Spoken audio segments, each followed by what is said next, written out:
गुजरात के इलाका ढिंगा खुर्द में 6 अफराद को कत्ल करने वाले जो मुल्जमान हैं, आखिरकार उनकी गिरफ्तारी के लिए बड़े पैमाने पर रख पब्बी में ग्रैंड ऑपरेशन का फैसला कर लिया गया है। और इस सिलसिले में पुलिस जो है उसने जगह जगह पर छापों का आगाज कर दिया है और इस सिलसिले में छापे मारकर जो है मुल्जमान की गिरफ्तारी को यकीनी बनाया जा रहा है। इत्तलात ये मसूल हुई है कि इस वक्त जो है एसपी इन्वेस्टिगेशन और डीएसपी सिटी और इसके साथ तकरीबन 2 अजला की जो पुलिस है उसकी बारी नफरी ने रख पब्बी जो है उसमें अपने डेरे डाल रखे हैं और वहां पर इस वक्त सैकड़ों अहलकार जो हैं उन्होंने रख पब्बी को मुकम्मल तौर पर घेरे में ले लिया है। इत्तला ये सामने आई थी कि इससे पहले भी जो अख्तर गुज्जर मरकजी मुल्जिम है वो अपने इश्तिहारी मुल्जमान जिनकी तादाद भी काफी ज्यादा 2 दर्जन 3 दर्जन बताई जाती है उन समेत जो है रख पब्बी में ही मौजूद है।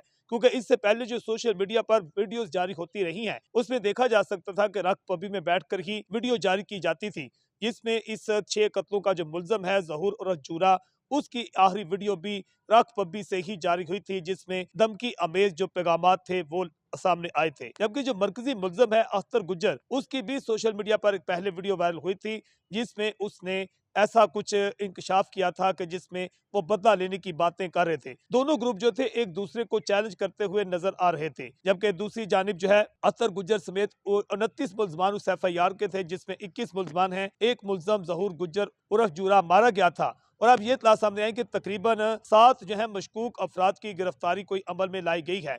इससे पहले DSP खारियां जो है उन्होंने शाहिद ने तस्दीक की थी कि हमने 2 मुल्जमान मौका से गिरफ्तार किए हैं, जबकि एक मुल्जम वहां पर मुर्दा हालत में जहूर गुज्जर पाया गया था। जबकि पुलिस की जानिब से जो है मुल्जमान की गिरफ्तारी के लिए इस बात को यकीनी बनाया जा रहा है और सर्च ऑपरेशन जो है अगले जो है 24 घंटे और 48 घंटे जारी रखने का फैसला किया गया है।